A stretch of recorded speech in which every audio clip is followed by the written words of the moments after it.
この GT は推定45キロ。水中での GT のパワーははるかに人間を超えている。そんな化け物を今回相手にしたのだ。今回の舞台は屋久島。屋久島は特にサメが多く、崖から巨大魚狙いの釣りをして魚に引っ張られて落ちてしまう人が年に数回いるらしい。そして遺体が見つかることはまずないそうだ。なぜならすぐにサメに食われてしまうからだ。そして屋久島は俺が経験した海の中で最も流れが速く、すぐに海峡が変わる超危険な海域でもある。ということで屋久島編スタート。初日はですね、往復22キロ歩いて縄文杉をね見に行きました。そう、意外とね遠いんですよ。そしてこれが縄文杉です。なんかね20メーターしか近づけなくて、案外ねちょっと迫力がないんですよね。道中の自然が最高だったんで、みんなもねぜひ行ってみて。あとね、俺ねびっくりしたのがトロッコを見てしまったんだよ。トロッコってまだ使われてるんだね。みんなびっくりしたわ。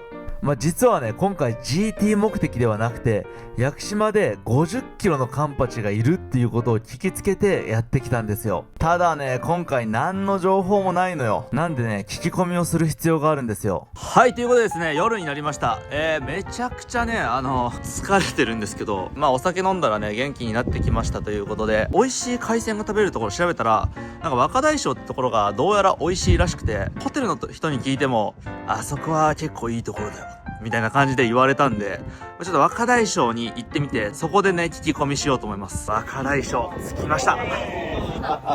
あ、こんばんは。はい、こんばんは。おかえり。ちょっとやらせてもらっちゃダメですよ。大将ですか？あ、若大将の大将です。よろしくお願いします。えげつないモリモリの刺身っすね。大将ありがとうございます。おい、もう。風の噂で聞いたんですけど、屋久島に20キロのカンパチが上がり出してるみたいな話を聞いて、はいはいはい。頭が屋久島来たんですけど、ちょっともちろん。いるんすか？もちろんいる。もちろんいる？もちろんマジやった。もちろんいるけども。いるけどもまだ、手前よ、実際。沖まで行かないと。沖まで行かないと。まだ来月も行こうかな。マジで、でも屋久島はマジで適当に潜んないのに流れ早すぎて、海流間違ったら本当に流されちゃう。本当に早いから。本当に早いから。大将ありがとうございました。いえいえです。もう一件ぐらいまた聞き込みしますわ。ありがとうございました。いえいえ、ありがとうございます。いやマジでめちゃめちゃいい大将やったな。びっくりした。しかも大将って感じの大将やったな。ザ大将やったな。その後も2件ほど情報収集に回ったのであった。さて魚釣きスタートです。昨日後もねかなり聞き込みしたんですけども、この日は海が荒れてまして、いろんな場所教えてもらったんですけど、結局ねどこもね入れないということで、全く別の場所を潜っております。ちなみに今やってるのはですね、浅めの場所で一旦肺を水圧に慣らしてます。やっぱりねいきなり20メーター以上とか潜りますと肺胞が壊れることがあるんですよね。一度壊れるとですね、二度と元には戻りませんから、どのぐらい効果があるか分かりませんけども、俺はね毎回やるようにしてますね。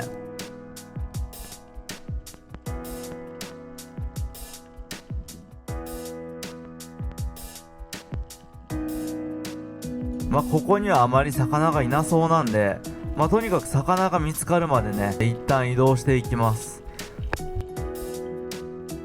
ちなみになんですけど、縄文杉にね前日登ったんで、もう足がパンパン、超筋肉痛。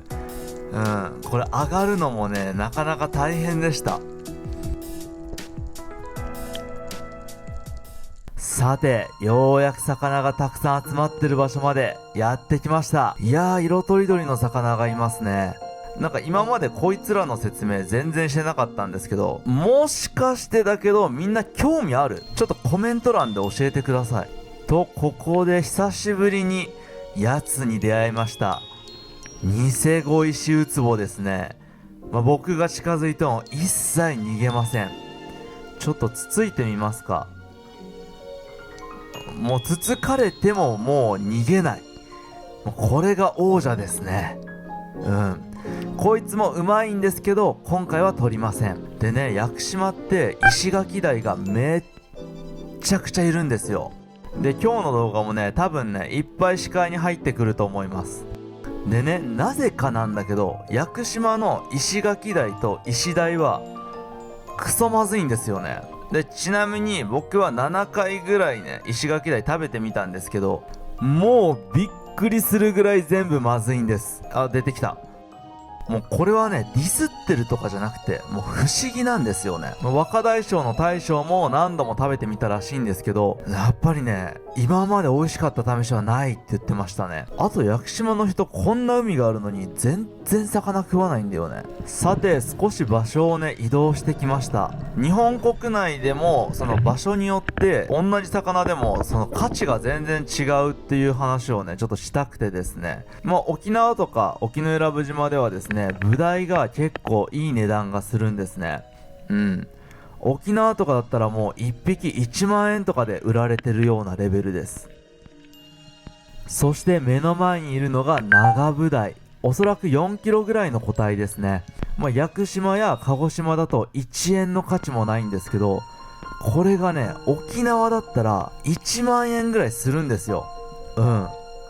すごくないこれと、ここでようやく突きたい魚に出会うことができました。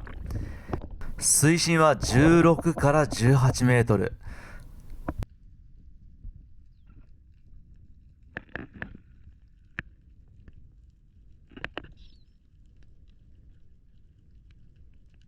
まずは海底に着底する。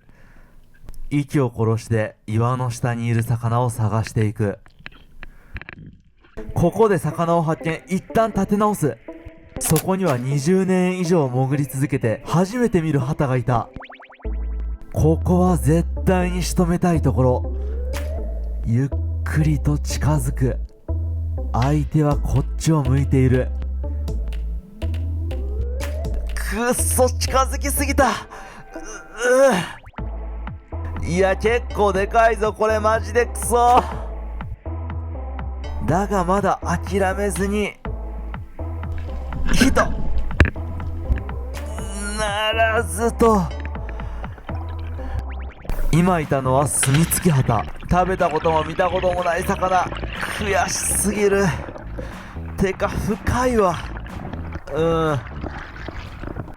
その後は岩の下をひたすらと探し続けていきました。毎回ね、魚が取れてるシーンばっかりね、流してるんですけども、やっぱね、10時間とか潜るんですけど、大体ね、こんな感じです。もう本当にね、無心で10時間ね、ただただ探してますね。で、この日はですね、結構ね、笛鯛がいたんですよ。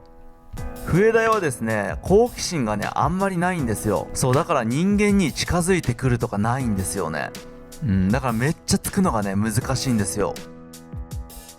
で、笛鯛はですね、基本岩の中に隠れてまして、その中にね、結構ね、群れをなしていっぱいいるんですよ。そう、だから出てきた瞬間に撃つ作戦ね。そっから出てくるんかーい。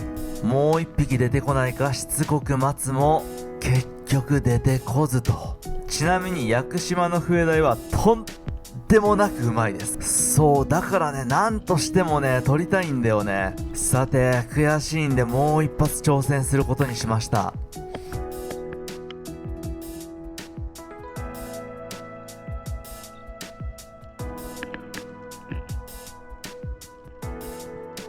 海底に森を置いておいて、そっから突きに行く作戦ですね。なるべく早くゴムを引っ張って構えていきます。嘘や、目の前通過された。これゴム引けたら取れたよ。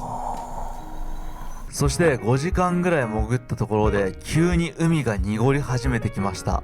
明確な理由は分かりませんが、これは海が荒れ出す前兆の可能性が高いです。さらに20分ほど魚つきをしていると、海に入った時は波がなかったのに一変して波が強くなってきました。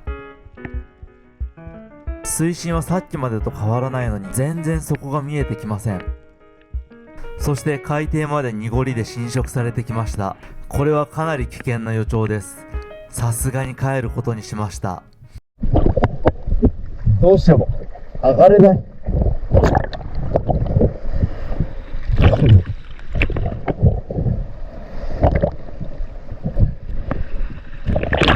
マジで上がれないな。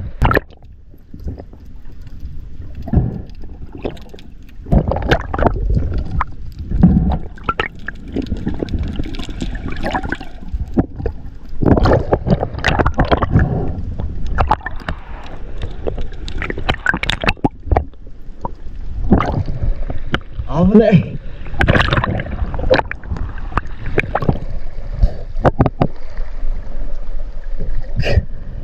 マジで上がれないんだが。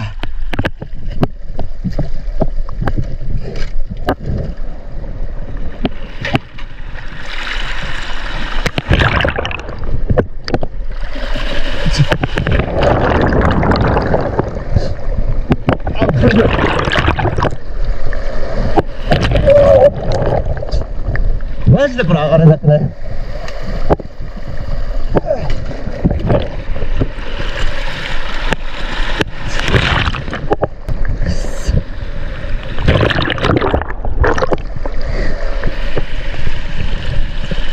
すがに波が強すぎるな。あ、また来るな。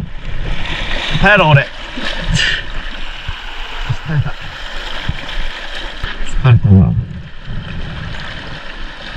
いやー、はい、1日目坊主でしたね。いや、だからもう屋久島の海段違いに危険ですね。うん。こうやってね、岩に囲まれてる場所って普通ね、こんな波が立つことないんですよ。風もないのに数時間でこんだけ海峡変わるのやばすぎ。普通に判断遅れて1時間後とかに上がってたら、ワンチャン本当に上がれなかった可能性ある。危ねえ。まあ今日はもう寝て、2日目に備えましょう。坊主遠征。辛い。さて、前日まさかの坊主だったので、かなり危険ではありますが、教えてもらった場所に行くことにしました。ここのポイントは流れが速い場所があり、間違えて海流に乗ってしまえば、一切の冗談抜きに鹿児島まで流されます。そして昨日の濁りがね、結構残ってまして、海底がね、見えないんですよ。なんで中層ぐらいまで潜って海底がどうなってるのかを確認します。海底にはクマササハナムロの群れがいますね。沖縄ではですね、グルクンとして販売されてるんですけど、実はグルクンって売られてるの1種類じゃないんですよね。タカサゴモドキ、ウメイロモドキ、クマササハナムロ、まあオタクでもない限りグルクンって1種類の魚だと思ってたと思うんですけど、1種類じゃないんですね。大きい回遊魚ですね、こいつらを丸飲みにしますんで、こいつらが群れてるっていうことは回遊魚がいる可能性も全然あります。まあ、結構深いよと言われてたんですけど、しっかり深くて海底まで毎回ね行くのはね結構無理ゲーなんで、まあ、こんな感じで地形を見て魚を探していくことにしました。そしてですね、天気予報で海に入って4時間後ぐらいに上がらないととんでもない波になってくる予報だったんですよ。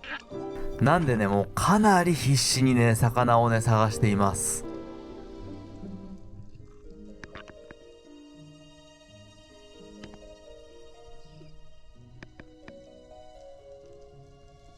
さて、海底が見えてきました。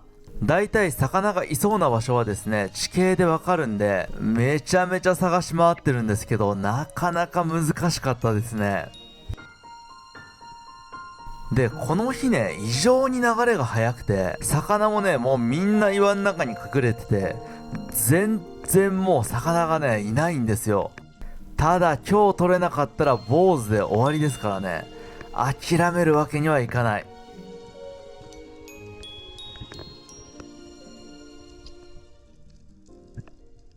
と、ここでようやく魚がいそうな岩を発見。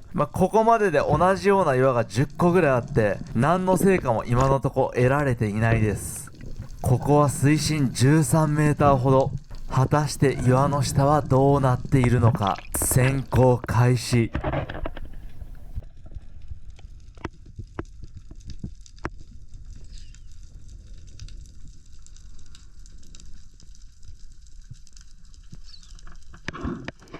巨大な魚の隠れ家としてはちょうど良さそうだ。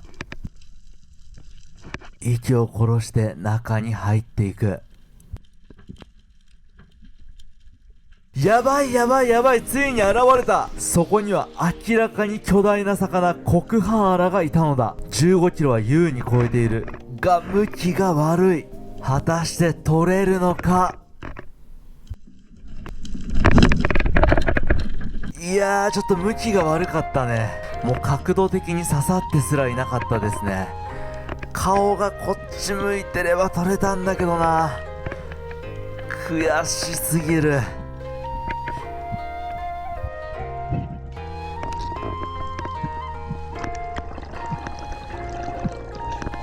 その後もしつこく岩の中を探し続けましたが、結局コクハーラを仕留めることはできませんでした。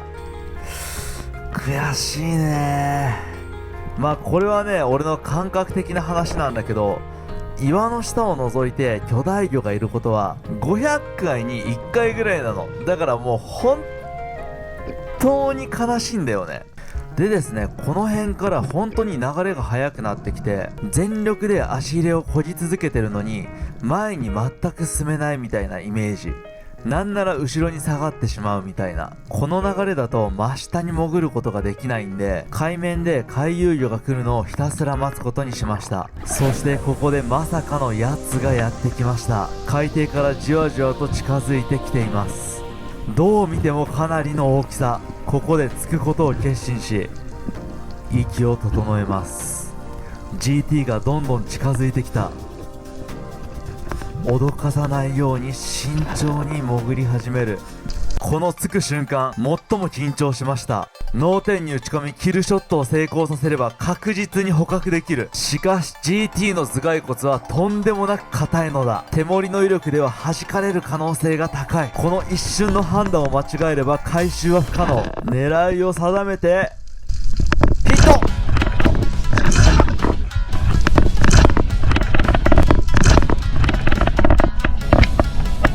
やばすぎる。とても人間のパワーで止めれるものではない。うっすらとしか見えませんが、同じサイズの GT が3匹飛び出してきました。さてここからが本番。一瞬の判断ミスも許されない。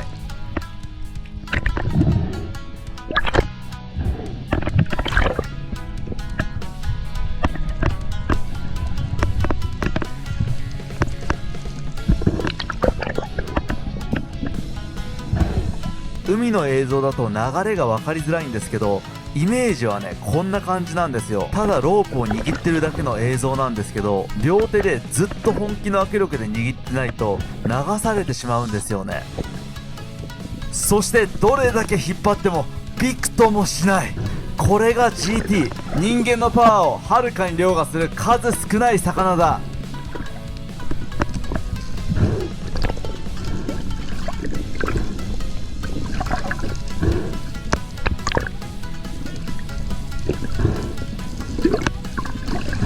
で、今海底が一切見えないんで、何が起こってるかと言いますと、海底でラインが岩に引っかかって、そこで GT が大暴れしてるんですね。で、それにつられて海底で100キロオーバーの黒ヘリメジロザメだったりとかネムリブカがめちゃめちゃ集まってきてるんですよ。つまり時間をかけるわけにはいかないわけです。ただ息が上がってしがみついてるのがやっとの状況。なんとか流れに逆らって泳ぎ、引っかかってる岩よりも 10m 先まで行く必要があります。ここから先はあえてしばらくナレーションなしで行きます。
息が整ってきたので本気のクロールをすることにしました。これで少しずつ進めることが分かりました。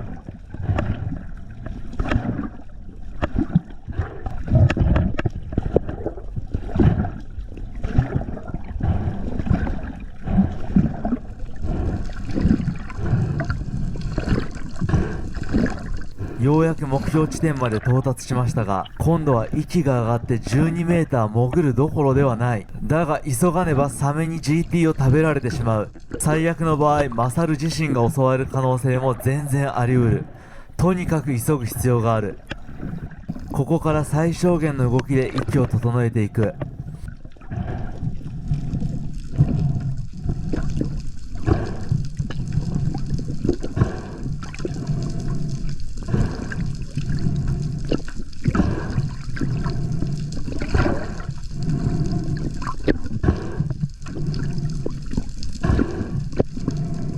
一度潜ってラインを外すのに失敗してしまえば、少なくとも 30m は流されてしまう。ここで失敗すれば回収はほぼ不可能になる。潜るからには何としても回収する必要がある。失敗は許されない。一度きりのチャレンジ。マジで成功してくれ。潜行開始。想像以上に手前方向に流されていく。だがこれは許容範囲。外せ。おし、外せた。もうマジでこの時息ギリギリだった。きつかったなこれ。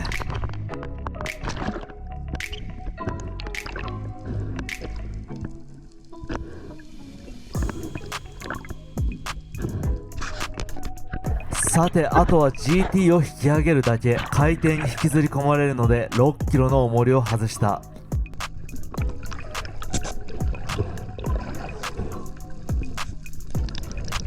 さて GT 顔を見せてくれ。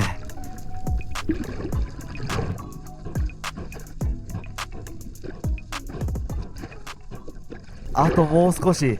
GT を手繰り寄せてる時にまさかの招かれざる客が来た。200キロ級のハンマーヘッドシャークだ。単体で行動しているハンマーヘッドは気性が荒く危険だと言われている。俺と GT の周りをぐるぐる回り始めた。これはマジで急がないとやばい。 GT が重すぎてなかなか引っ張りきれない。ハンマーヘッドも来るし、マジでエキサイティングすぎる。やっと GT の姿が見えてきた。着いてからなんと30分ぐらい格闘していました。もう握力が完全になくなっています。あともうひと踏ん張り。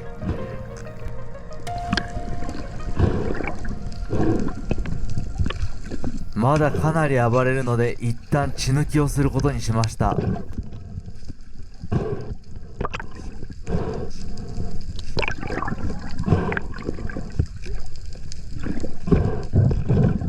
やっと上がってきた。いや、森先へし折られてるし、でっかいな。改めて見るとでかすぎるよ。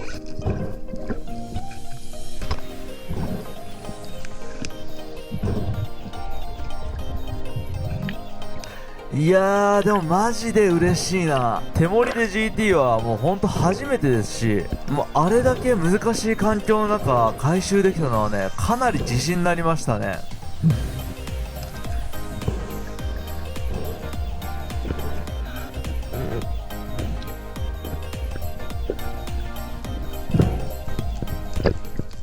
やっと陸地の方まで帰ってきました。長かった。ちょっとね、沖まで行ってたんでね、帰り道も結構長かったんですよ。で、浅瀬まで来たんで本格的に血抜きをしていきます。いや、血の量がね、本当にすごいですね。過去一なんじゃないかな。こんなに血が出たことって今までで一度もない気がする。魚ってね、同じ種類だったら基本的に北で取れた方が美味しいって言われてるんで、多分ね、GT ね、屋久島ぐらいまでしかいないんで、もしかしたらめちゃくちゃ美味しい可能性あるんですよ。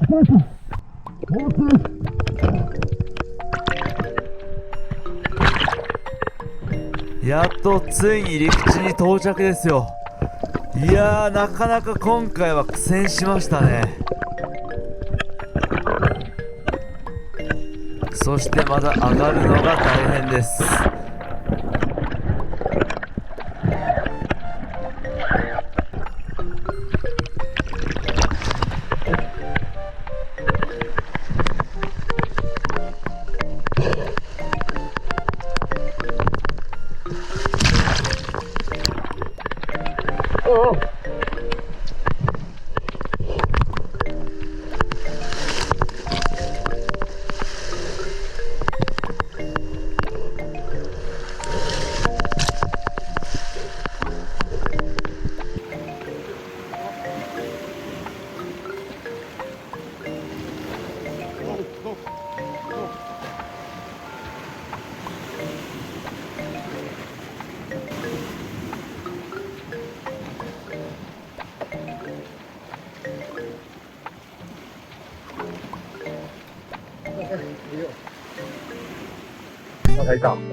目の前に来たんでついちゃいました。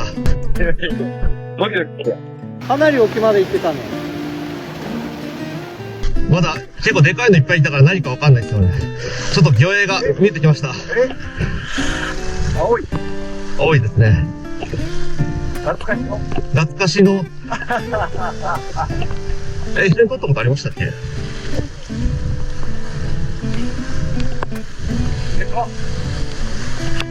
上がるかな一人で。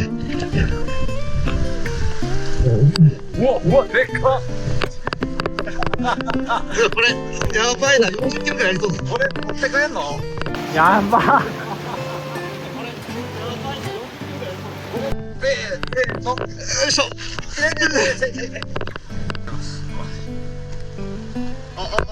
閉まった感じありました。来たね。入りましたね。これだけ立派な魚が取れたからね、記念撮影です。はい、でかいね。さて、ここからが本番であります。 GT を持って崖を登らないといけないんです。これサムネで撮影してるんですけど、もうなんかフラフラすぎて重いし、なんか普通に GT にね潰されました。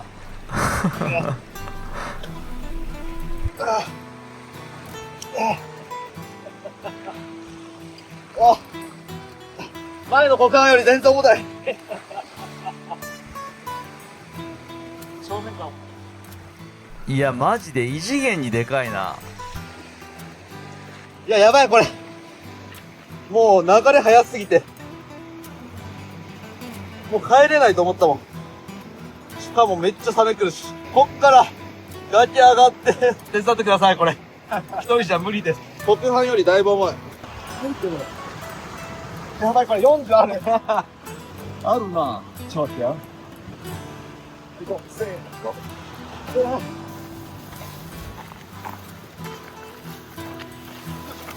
これね本当にきついんですよ。でかいのを取りたいけど、でかいのを取ると帰りが苦しくなる。こんな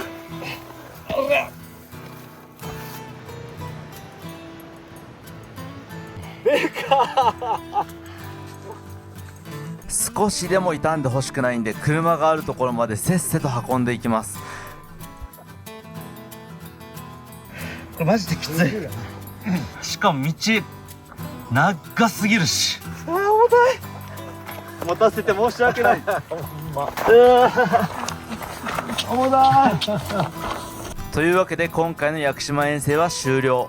カンパチはいませんでした。いつかまたリベンジや。